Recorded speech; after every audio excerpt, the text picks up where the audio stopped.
Hello everyone, welcome back on Biology Village. And guys, हम बात करेंगे आपसे इम्यूनोलॉजी के बारे में। इम्यूनोलॉजी में जो स्पेशली एंटीजन और एंटीबॉडी के रिगार्डिंग 20 वेरी इंपॉर्टेंट क्वेश्चन जो एग्ज़ाम आपके GIC, TGT, PGT and GIC आश्रम पद्धति का जो आपका एग्ज़ाम होने वाला है उसके लिए बहुत ही ज़्यादा इंपॉर्टेंट हैं गाइस। तो पहला क्वेश्चन गाइस देखते हैं जो कि आपका जिम्नोस्पर्म से, इसके बाद हम बात करेंगे क्वेश्चन नंबर 2 से। काफ़ी इंपॉर्टेंट क्वेश्चन आप सोचने का है। देखिए, in which of the following one is ancient seed plant, मतलब सबसे पुराना, सबसे ओल्ड एंशियंट प्लांट जिसमें सीड बनते थे गाइज। तो आप देख सकते हैं इसमें कौन सा प्लांट होगा। मैं डायरेक्टली आपको आंसर बना देता हूँ, साइकस। कैसे करके गाइज, देखिए जिम्नोस्पर्म में नेक्ड सीड होते हैं बट सीड उन्हें हम कंसीडर करते हैं। एंजियोस्पर्म में तो सीड होते ही हैं। अब जिम्नोस्पर्म दो टाइप के होते हैं आपके, एक साइकेट्स और एक कोनिफरल्स। तो साइकेट्स का जो मेंबर्स होता है वो साइकस होता है, जो हमारे एशिया में पाया जाता है। इसके अलावा बहुत सारे और भी साइकस होते हैं, साइकेट्स होते हैं, बट एशिया में केवल एक ही पाया जाता है जिसका नाम है साइकस। तो कहने का मतलब, और प्रिमिटिव जिम्नोस्पर्म्स मतलब साइकेट, और साइकेट में साइकस यहाँ पे एग्जाम्पल में रखा हुआ है आपके। तो करेक्ट आंसर आपका साइकस की सबसे पहले, अगर इन चार प्लांट में सबसे पहले जो एंशियंट प्लांट हैं जनरल में बात करें तो साइकेट्स, और साइकेट का यहाँ पे एक एग्जाम्पल क्या है, साइकस। तो सबसे जो एंशियंट, सबसे पुराना सीड प्लांट जिसमें सीड बनते थे वो साइकस है। नाउ क्वेश्चन नंबर सेकंड में हम बात करते हैं पूरा इम्यूनोलॉजी से रिलेटेड बातें। Antibody avidity is a major of its. देखो इम्यूनोलॉजी में क्या होता है, एंटीबॉडी की बात करते हैं। एंटीबॉडी की एक प्रॉपर्टी होती है जिसका नाम है एबिडिटी इज ए मेजर ऑफ। ये क्या चीज़ बताती है एंटीबॉडी की बात। एंटीबॉडी कि जब हमारी बॉडी में कोई एंटीजन, कोई बाहरी सब्सटेंस जाता है तो उसके अगेंस्ट हमारी बॉडी के अंदर, मतलब ब्लड में कुछ ऐसे मतलब पुलिसिया सिस्टम टाइप के मतलब केमिकल बनते हैं जिन्हें हम एंटीबॉडी बोलते हैं, और वो उस एंटीजन को न्यूट्रलाइज करते हैं। कैसे करके, उसे पकड़ लेते हैं, उसे कैप्चर कर लेते हैं। ठीक है, तो एंटीबॉडी एंटीजन इंटरेक्शन होता है और वो एंटीजन को न्यूट्रलाइज कर देते हैं और साइडलाइन कर देते हैं। इस तरीके से वो हमारी बॉडी को बिल्कुल सेफ बनाए रखते हैं। ओके, तो एबिडिटी जो टर्म्स है वो एंटीबॉडी की किस चीज़ का मेजरमेंट होता है, तो ये उसकी binding capacity with in biological system, कि वो कितनी इंटेंस मतलब पावर रखता है कि बायोलॉजिकल सिस्टम मतलब हमारे प्लांट एनिमल्स के अंदर की किसी एंटीजन से वो कितनी जल्दी बाइंड कर ले। ठीक है, तो दिस इज एबिडिटी, मतलब उसकी बाइंडिंग कैपेसिटी को रिप्रेजेंट किया जाता है एबिडिटी से। क्वेश्चन नंबर थर्ड में बात करते हैं एंटीबॉडी एबिडिटी। वही फिर से आ गया, एंटीबॉडी एबिडिटी का जो संबंध होता है वो एफिनिटी के साथ, मतलब जो बंधिता होती है, बाध्यता हिंदी बोले, उसके साथ कैसा होता है, ये उसके इन्वर्सली प्रोपोर्शनल होती है। मतलब एंटीबॉडी एबिडिटी इस तरीके से एफिनिटी। ठीक है, एफिनिटी के जैसे जैसे एफिनिटी एक दूसरा टर्म्स होता है, ध्यान रखना, एबिडिटी एक दूसरा टर्म्स, ये एंटीबॉडी की एफिनिटी जो होती है, एंटीबॉडी एबिडिटी एफिनिटी के इन्वर्सली प्रोपोर्शनल होती है। जैसे जैसे एफिनिटी बढ़ेगी एबिडिटी डिक्रीज हो जाएगी, ये आपको ध्यान रखना है। वो बाध्यता है बट वो एफिनिटी जो टर्म्स होता है उसके अपोजिट है, वो बिल्कुल इन्वर्सली प्रोपोर्शनल है। आपको ध्यान रखना पड़ेगा, very important and critical point, कि antibody avidity is inversely proportional to the affinity. Question number 4 में हम देखते हैं कि कौन सी जो हमारी इम्यूनोग्लोबिन्स होती है, एक टाइप की एंटीबॉडीज होती हैं, उनकी एबिडिटी सबसे हाईएस्ट होती है। इसका मतलब इसके अपोजिट हम क्या बात करेंगे, उसकी जो एफिनिटी होगी वो लोएस्ट होगी। तो हाई एबिडिटी वाली जो एंटीबॉडी है गाइस वो है आपकी इम्यूनोग्लोबिन एम। मतलब करेक्ट आंसर आपका क्वेश्चन नंबर 4 का सी। इसके बाद हम बात करते हैं क्वेश्चन नंबर 5 में कि in which the following is a true statement. देखिए ये क्वेश्चन आपको बहुत सारी इन्फॉर्मेशन देते हैं और आपका कॉन्सेप्ट डेवलप करते हैं। पहला स्टेटमेंट है इसमें कि एंटीजन एंटीबॉडी जो इंट्रैक्शन होता है वो बाई मालिकुलर एसोसिएशन होता है। मतलब उन्हें हम दो मालिक्यूल कंसिडर करते हैं, एक एंटीजन और दूसरा एंटीबॉडी। जैसे एंजाइम में एंजाइम और सबस्ट्रेट जब इंट्रैक्शन करते हैं उसे भी हम बाई मालिकुलर एसोसिएशन मानते हैं, तो बिल्कुल उसी पैटर्न पे बाई मालिकुलर एसोसिएशन होता है, लाइक एंजाइम सबस्ट्रेट। दूसरा पॉइंट है antigen antibody interaction is reversible. कहने का मतलब है जैसे एंजाइम और सबस्ट्रेट आपस में जब बाउंड कर जाते हैं तो कभी वो वापस नहीं आते, वो रिएक्शन प्रोडक्ट बना के ही रहते हैं। जबकि इसके अपोजिट एंटीजन और एंटीबॉडी का जो इंट्रैक्शन होता है वो ऐसा भी हो सकता है कि एंटीबॉडी एंटीजन से अलग हो जाए, दोनों अपना काम करें। मतलब इंट्रैक्शन जो होता है वो रिवर्सिबल होता है, मतलब रिटर्न हो सकता है। जबकि एंजाइम सबस्ट्रेट जो एक्शन होता है वो इरिवर्सिबल होता है। तीनों स्टेटमेंट सही है, करेक्ट आंसर आपका डी। क्वेश्चन नंबर हम 6 में बात करते हैं। देखिए बहुत सिंपल सा क्वेश्चन है, केवल पता होना चाहिए हमें। Epitome is a part of, epitome एक इम्यूनोलॉजी में एक टर्मिनोलॉजी होती है। ये क्या चीज़, एंटीबॉडी का पार्ट होता है, एंटीजन का, या दोनों में होता है, या एंटीजन एंटीबॉडी कॉम्प्लेक्स का होता है। तो ये जो पार्ट है गाइज ये आपका एंटीबॉडी का पार्ट नहीं है, ये आपका पार्ट है गाइज एपिटोम। एपिटोम पता क्या होते हैं आपको हम बता देते हैं गाइज। एपिटोम जो लाइक एंटीबॉडी है तो इसकी बॉडी पे इस तरीके से जो पार्ट होते हैं जो एंटीबॉडी जिन्हें देख के इनके साथ बाइंडिंग करती है, दीज आर एपिटोम्स। मतलब वो सेंटर जहाँ से एंटीबॉडी अटैच करती है। तो epitome is the part of antigen, correct answer 6 का बी। नाउ क्वेश्चन नंबर 7 में हम बात करते हैं। देखिए ये भी एक टर्मिनोलॉजी होती है जिन्हें हम बोलते हैं हाइपर वेरिएबल रीजन्स, बट इन्हें हम रिप्रेजेंट करते हैं CDR से। It is a part of CDR है हाइपर वेरिएबल रीजन। जो पार्ट होते हैं गाइस वो आपके एंटीबॉडी के पार्ट होते हैं, जबकि इपिटोम जो है वो एंटीजन का पार्ट होता है। ध्यान रखने हैं आपको। क्वेश्चन नंबर 8 में बात करते हैं the interaction between the antibody और एंटीजन इन्वॉल्व। जब एंटीजन और एंटीबॉडी के बीच इंटरेक्शन होता है तो सिंपल तरह का आंसर दे देते हैं 4 टाइप के नॉन कोवलेंट बॉन्ड के थ्रू उसमें एक दूसरे से एसोसिएशन होता है। और ये 4 नॉन कोवलेंट बॉन्ड कौन से guys? Hydrogen bond, ionic bond, hydrophobic bond और वंडरवाल इंटरेक्शन।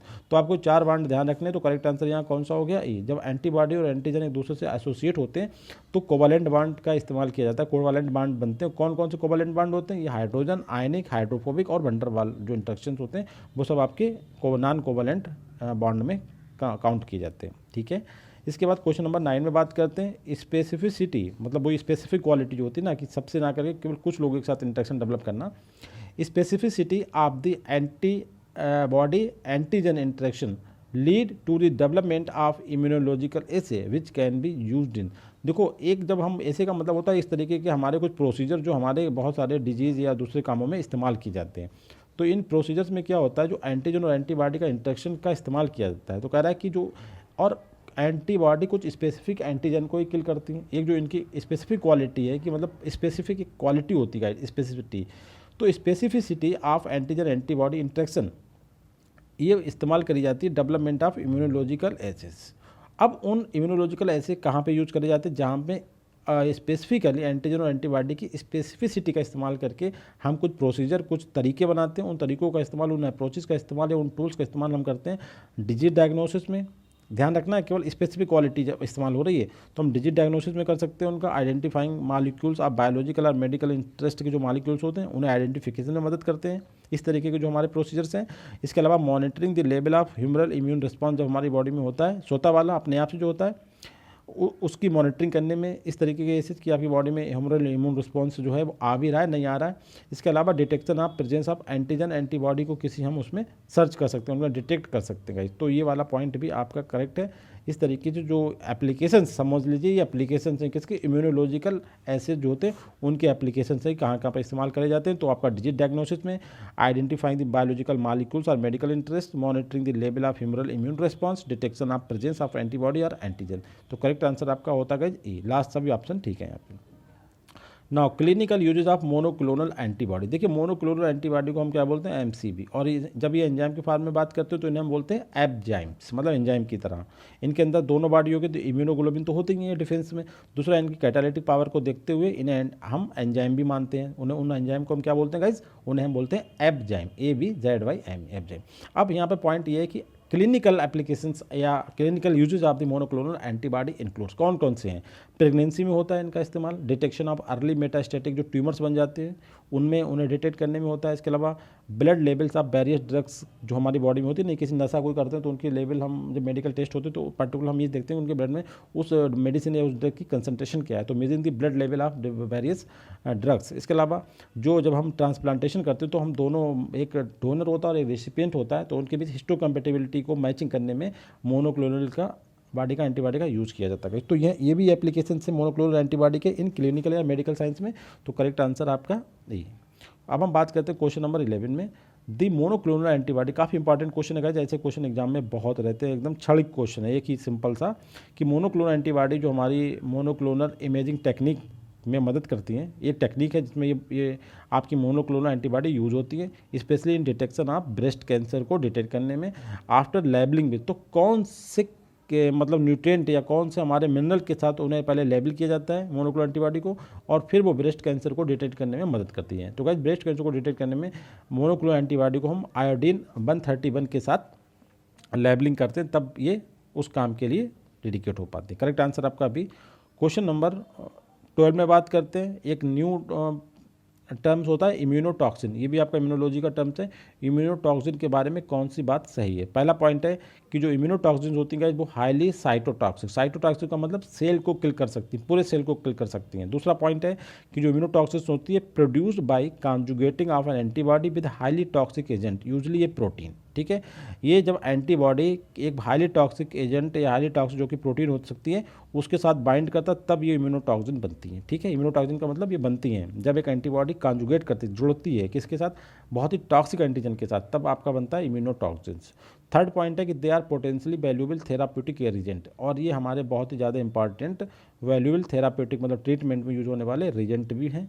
इसके अलावा toxins used in preparing immunotoxins include, अब जब हमें बनाना पड़ती है लेबोरेटरी के लिए इम्यूनोटॉक्सिन तो उसमें जो हम टॉक्सिन यूज करते हैं वो टॉक्सिन आपकी रेसिन, साइजेला टॉक्सिन और डिप्थीरिया टॉक्सिन का हम इस्तेमाल कर सकते हैं इसमें, क्योंकि ये तीनों टॉक्सिन जो होती हैं वो प्रोटीन सिंथेसिस को रोक सकती हैं। कैसे करके, आपने देखा होगा गाइस जो अरंडी होता है रिसिनिस कम्युनिकस, उससे ये वाली टॉक्सिन मिलती है रिसिन जिसका नाम होता है। इसी तरीके साइजेला क्या होता है, एक वायरल टॉक्सिन होती है। डिप्थीरिया क्या गाइस, एक बैक्टीरियल टाइप, डिप्थीरिया बीमारी होती है बैक्टीरियल टाइप की, जो बैक्टीरिया से होती है। तो ये तीनों बीमारी जो आपकी जो टॉक्सिन है ये प्रोटीन सिंथेसिस को रोक सकती हैं, इसलिए प्रोटीन सिंथेसिस को स्टॉप करने की वजह से they are specifically used in the preparation of immunotoxin. So correct answer आपका ई। यहाँ पे जो भी स्टेटमेंट है ABCD वो completely true about the immunotoxin. And question number 13 में हम बात करेंगे इम्यूनोटॉक्सिन इनहिबिट प्रोटीन सिंथेसिस। हमने ऊपर वाले क्वेश्चन में ये बताया है कि इम्यूनोटॉक्सिन जो होती है वो प्रोटीन सिंथेसिस को ब्लॉक कर देती हैं, रोक देती हैं, इनहिबिट कर देती है, इसीलिए इनका यूज करा जाता है इम्यूनोटॉक्सिन के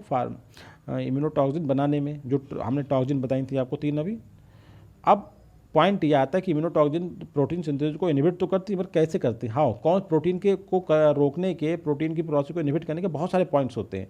तो इम्यूनोटॉक्सिन किस पॉइंट से प्रोटीन सिंथेसिस को ब्लॉक करती है गाइस, तो उसका करेक्ट आंसर है ये इलॉन्गेशन फैक्टर की बाइंडिंग को ब्रेक कर देती है, मतलब स्टॉपिंग द इलॉन्गेशन फैक्टर, जैसे हम EF2 बोलते हैं, उसके थ्रू ये अपना काम करती है, मतलब प्रोटीन सिंथेसिस को ब्लॉक कर देती है। करेक्ट आंसर 13 का बी।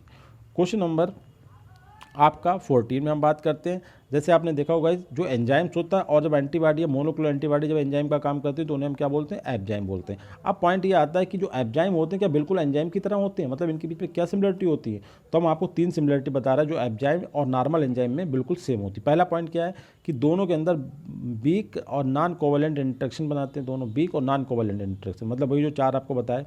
इसके अलावा बोथ स्टेबलिश एक ट्रांजिशन स्टेट, जैसे जब एंजाइम और इसका प्रोडक्ट मतलब सबस्ट्रेट रिएक्शन करता है तो एक बीच का प्रोडक्ट बनता है जिसे बोलते हैं एंजाइम सबस्ट्रेट कॉम्प्लेक्स, और उसके बाद क्या बनता है गाइस, एंजाइम अलग हो जाता है और प्रोडक्ट निकल के बाहर आ जाता है, ये होता है। तो ये वाला ट्रांजिशन स्टेट होता है। इसी तरीके से जब एंजाइम अपना रिएक्शन को कैटलाइज करता है तो ये भी आपका एक ट्रांजिशन स्टेट का फॉर्मेशन करता है, ये भी सिमिलरिटी। तीसरा पॉइंट है कि both shows high specificity and definite, ऐसा नहीं है कि हर किसी रिएक्शन को ये कैटलाइज कर दे। जैसे आपने देखा होगा कुछ स्पेसिफिक एंजाइम कुछ स्पेसिफिक रिएक्शन को ही कैटलाइज करते हैं, उसी तरीके से कुछ स्पेसिफिक एंजाइम भी कुछ स्पेसिफिक रिएक्शन को ही कैटलाइज करेंगे, मतलब they are not open, not in general, but they are preferential and they are specific quality रखेंगे। एफिनिटी भी इनकी स्पेसिफिक होगी और स्पेसिफिसिटी भी आपकी इनकी स्पेसिफिक होगी, तो और बहुत ही हाई लेवल की स्पेसिफिसिटी शो करेंगे। तो करेक्ट आंसर आपका डी। तीनों स्टेटमेंट जो हैं ABCD करेक्ट हैं about the enzyme and enzyme similarity के बीच। अब इसके अपोजिट हम एक बात करेंगे कि डिफरेंसेस कहाँ पे होते हैं, एक एंजाइम एक एंजाइम से कैसे डिफरेंस होता है, या फिर एक एंजाइम एक मोनोक्लोनल एंटीबॉडी जब एंजाइम का काम करती है और एक जब प्रोटीन एंजाइम का काम करती है तो दोनों में क्या डिफरेंसेस होते हैं गाइस। तो यहाँ पे हम आपको बता दें करेक्ट आंसर आपका यहाँ पे है सी। आप कैसे करके दोनों स्टेटमेंट को हम पढ़ लेते हैं। एंटीबॉडी जो होती है गाइस वो जब रिएक्शन करती है, जब एंटीबॉडी जब एंजाइम का काम करती है मतलब एंजाइम बन के, तो वो क्या करती है, वो एंटीजन को अल्टर नहीं करती, उसकी स्ट्रक्चर में कन्फर्मेशनल चेंज नहीं करती, जबकि एंजाइम जो होता है वो सबस्ट्रेट की केमिकल चेंज को पूरा केमिकल जो अवस्था होती है फिर उसे चेंज कर देता है। कहने का मतलब एंटीजन जब एंटीबॉडी जब एंजाइम मतलब एंजाइम जो होते हैं वो जब अपने सबस्ट्रेट के साथ रिएक्शन करते हैं, उनका सबस्ट्रेट क्या होगा एंटीजन, तो वो एंटीजन को चेंज नहीं करते हैं, उनकी केमिकल कन्फर्मेशन को चेंज नहीं करते, जबकि एंजाइम जो होता है वो अपने सबस्ट्रेट की केमिकल स्टेज को चेंज कर देता है। एक डिफरेंस ये। और दूसरा डिफरेंस ये है कि जब एंटीजन एंटीबॉडी कॉम्प्लेक्स इंटरेक्शन बनता है तो वो रिवर्सिबल होता है, क्योंकि एंटीबॉडी के लिए इनका सबस्ट्रेट क्या है एंटीजन, तो इनका जो कॉम्प्लेक्स बनता है वो कैसा होता है, रिवर्सिबल होता है। कहने का मतलब ये एक दूसरे से बिल्कुल अलग हो सकती हैं और इंडिपेंडेंटली अपना काम कर सकती है, जबकि एंजाइम और सबस्ट्रेट में अगर एक बार रिएक्शन हो गई तो वो रिटर्न नहीं होगी, वो प्रोडक्ट बना के ही रहेगी। तो ये वाला डिफरेंस होता है। तो इस तरीके से दोनों डिफरेंस होते हैं। क्वेश्चन नंबर 16 में हम बात करते हैं in which are the following is a catalytic function of enzyme. Enzyme के कैटालिटिक फंक्शन हमें ये पता करना है इस क्वेश्चन में कि एंजाइम कहाँ पे एज ए एंजाइम की तरह जो कैटलाइज करता है, उसके जो काम है वो कहाँ पे होते हैं। देखिए पहला पॉइंट है कि जो एंजाइम्स होता है एंटीबॉडी जो होती हैं हमारी जो मोनोक्लोनल एंटीबॉडी, वो जैसे प्रोटीन का पेप्टाइड है उसे कट कर देंगे, उसी तरीके से जैसे आपका रिस्ट्रिक्शन एंजाइम कट करते हैं डीएनए को कुछ स्पेसिफिक पॉइंट से, उसी तरीके से ये कुछ स्पेसिफिक अमीनो एसिड से पेप्टाइड बॉन्ड जो होते हैं उन्हें ब्रेक करने की कैपेबिलिटी रखती है। पहला पॉइंट। दूसरा पॉइंट है दीज आर वेरी इनवैल्यूएबल, मतलब बहुत ही ज़्यादा इंपॉर्टेंट के टूल्स हैं इन structural and functional analysis of protein.